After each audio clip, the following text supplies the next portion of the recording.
మీ సొంత ఇంటి కలకు అసలైన నేస్తం బీబీజీ ఇండియా. అమరావతిలో నికార్సైన ప్రాపర్టీ కోసం contact 0406903224. Welcome to Suman TV.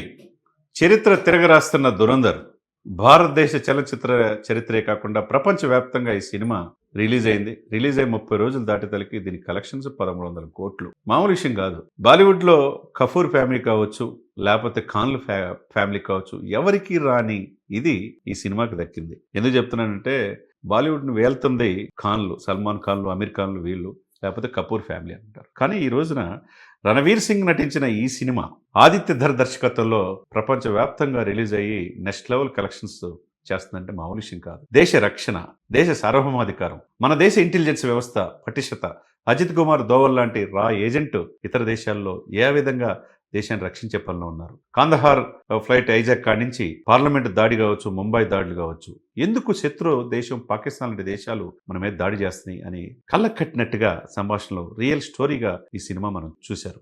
Next level ఉంది. దాదాపు 3 గంటల 40 నిమిషాలు సినిమా. నేను కూడా స్వయంగా చూస్తే ఇప్పటికీ కూడా రోజు కూడా 5 కోట్ల కలెక్షన్ రాసి తగ్గట్లేదంటే మరి ఈ రికార్డులు ఏమనుకోవాలా? సినిమాలు అందరూ తీస్తుంటారు. 3 గంటల సినిమా కుటుంబం మొత్తం చూడాలని అనుకుంటూ ఉంటారు. కానీ దేశం కాపాడే వ్యక్తులు కూడా మనం అన్సంగ్ హీరోస్ అంటారు. వాళ్ళని ఒకప్పుడు భగత్ సింగ్, రాజ్గురు, సుఖదేవ్ ఈ దేశాన్ని కోసం ఉరికమ్మని ముద్దాడారు. అటువంటి వ్యక్తులు ఈ రోజు ఉన్నారంటే అటువంటి వాళ్ళు భూతద్దం ఎతికినా దొరకని పరిస్థితిలో ఉన్నాం. మరి ఈ దేశాన్ని -డిగ్రీ సెల్సియస్లో కాపాడుతున్న ఆర్మీ, నేవీ, ఎయిర్ ఫోర్స్ని మనం గుర్తుపెట్టుకోవాలి. సుమన్ టీవీలో చాలా సందర్భాల్లో మనం చెప్పాం. ఈ సినిమా డిసెంబర్ 5 రిలీజ్ అయితే దాదాపు నేను ఇందా చెప్పినట్టుగా 30 రోజులు దాటితే 1100 కోట్లు. అంటే ఇంతవరకు ఈ వసూలు ఊచకోత చూస్తే బాలీవుడ్లో ఇంతకుముందు ఏ సినిమా కూడా ఇంతకు రాలా. ఫస్ట్ సౌదీ అరేబియాలో, ఈ మిడిల్ ఈస్ట్ దేశాల్లో కొన్ని సినిమాల్లో ఈ సినిమా ఎక్కువగా బాలీవుడ్కి పెట్టింది పేరు. కలెక్షన్స్ బాగా వస్తాయి. అక్కడ ఈ సినిమాని బ్యాన్ చేసిన కలెక్షన్ రికార్డులు మాత్రం ఏమీ తగ్గట్లేదంటే దీన్ని బట్టి ఈ సినిమాలో సబ్జెక్ట్ ఎంత ఉంది, ఆదిత్య ధర్ దర్శకత్వంలో ఏ విధంగా సినిమా రియల్ స్టోరీగా మరల్చారు, మోహిత్ శర్మ లాంటి వ్యక్తుల్ని మనం చూడని అన్సంగ్ హీరోస్ని ఏ విధంగా చూపించారనేది అర్థమవుతుందని ఒక్కసారిగా ఈ కలెక్షన్స్ ఒకవేళ సుమన్ టీవీ వీక్షకులు చెప్పదలుచుకుంటే మొదటి వారంలో 218 కోట్లు చేస్తే రెండో వారంలో 261.5 కోట్లు చేస్తే మూడో వారం వచ్చేదానికి 189.3 కోట్లు, నాలుగో వారం వచ్చేదానికి 115 కోట్లు,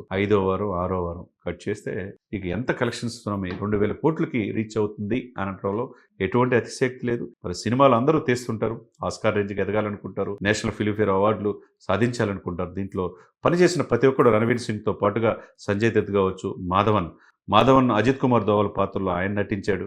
అందరూ కూడా అక్షయ్ ఖన్నా, అందరూ కూడా నెక్స్ట్ లెవెల్లో ఈ సినిమా అంటే ప్రాణం పెట్టి తీశారు.